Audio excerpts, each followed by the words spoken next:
you know what starter Pokemon and Paradox Pokemon have in common? Everybody loves them, that's what.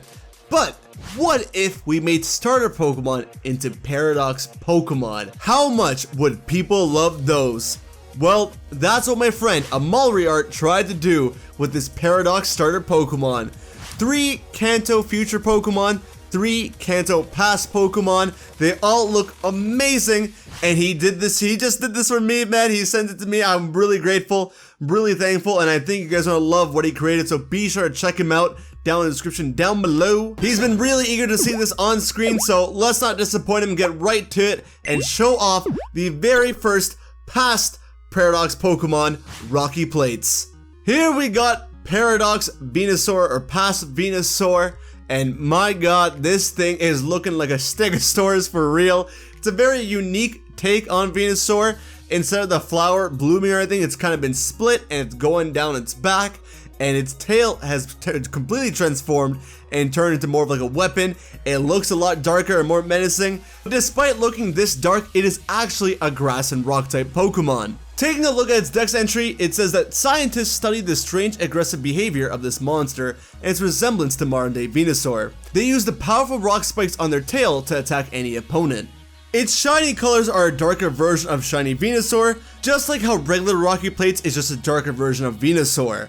I will admit I'm not the biggest fan of shiny Venusaur's color palette, but Rocky Plates' shiny colors palette, I like it. It's pretty good. It works much better, I think, with the brown being there, and the darker version just works really well. Between the two of them, I do prefer the normal color palette for Rocky Plates. That's just a preference in general for me. But overall, I gotta say, the dinosaur-like design to them, and the grass and rock type almost making it seem fossil-like, is pretty strong indeed. I am a big fan.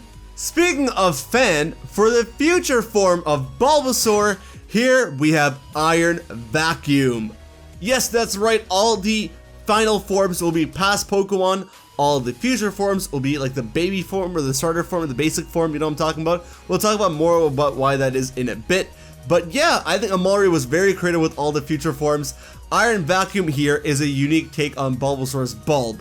Instead of making it a plant, he made it some kind of appliance, kind of like Rotom, and it looks super cool and cute. It's hard to make a robot look cute, but he managed to do it. Iron Vacuum is not only inspired by vacuum cleaners, but also air purifiers, which makes a lot of sense with the flying typing.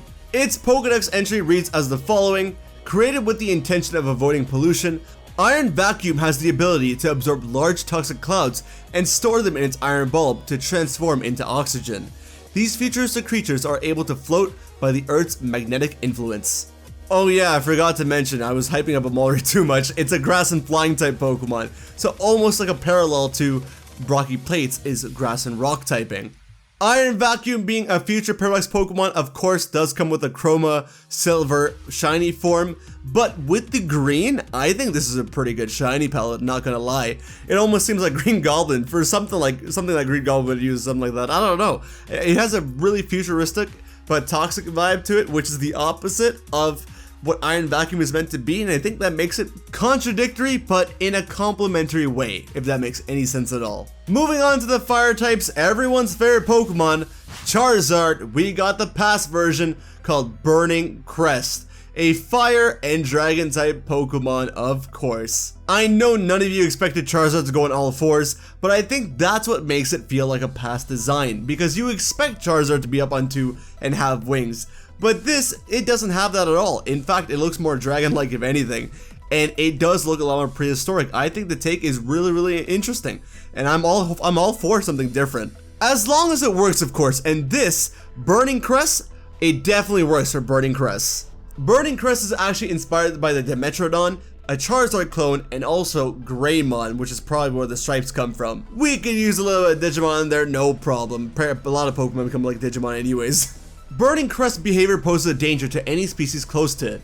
They are Pokemon that move with great speed and incinerate what they see in front of them without mercy. Its blood is believed to be hot like lava.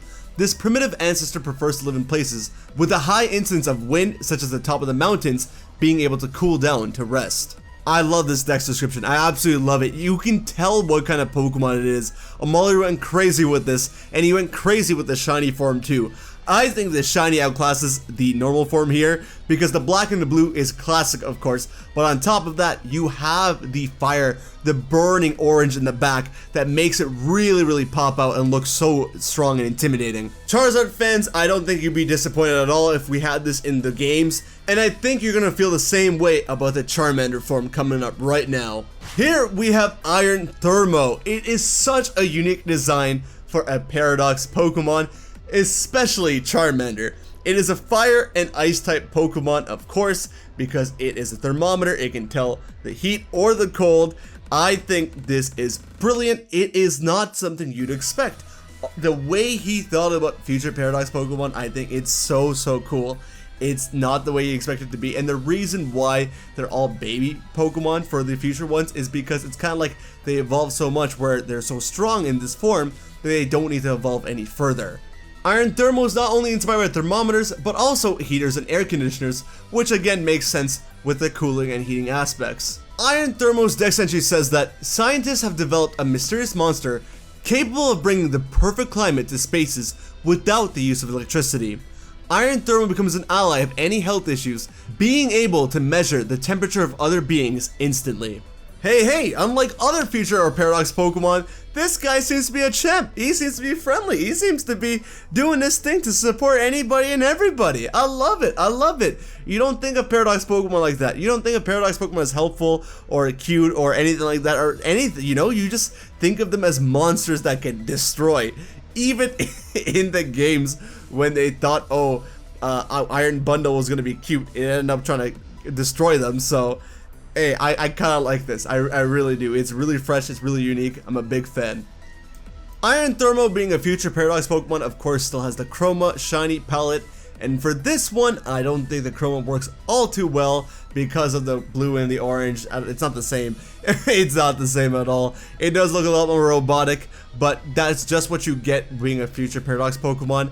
For this one, I do prefer the normal color palette, but hey, maybe some of you like the shiny one more. And hey, if you guys are still here and enjoying the video, please hit the subscribe button, like or dislike the video depending on how you feel about it. Let me know, because I'm going to be making more of these, so your feedback will be really appreciated. And again, check out Amolri art, because he's the one that made all of these.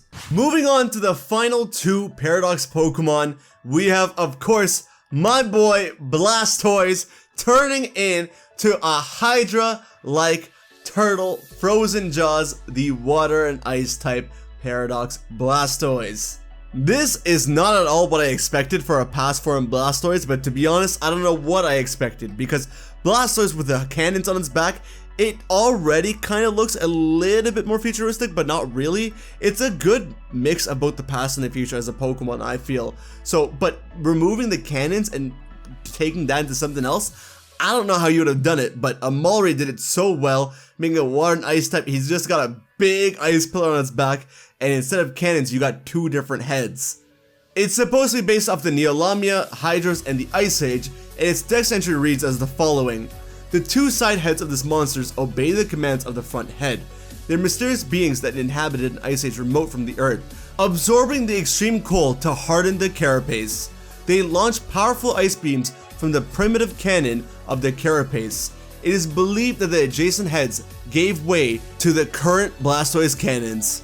Yeah, like I said, pretty genius. I don't know how I would have done it better, to be honest. And for Shiny Blastoise, I'm not a big fan, just like Shiny Venusaur. The purple was a little odd, the purple and green. And I gotta say, while it's still not like crazy, I do like Frozen Jaws Shiny color palette. The purple and the green work much better here. I think it's mainly because of the green. They're both a little darker. The green's a little shinier. It's cool. It's cool. The weird like light color on Blastoise did not work for me, but this one I do like a lot. But you can't go wrong with a blue, bro. You cannot go wrong with that blue. Oh my god, that fresh ice cool blue. Oh my god, it's so good. Normal color palette definitely wins here for me.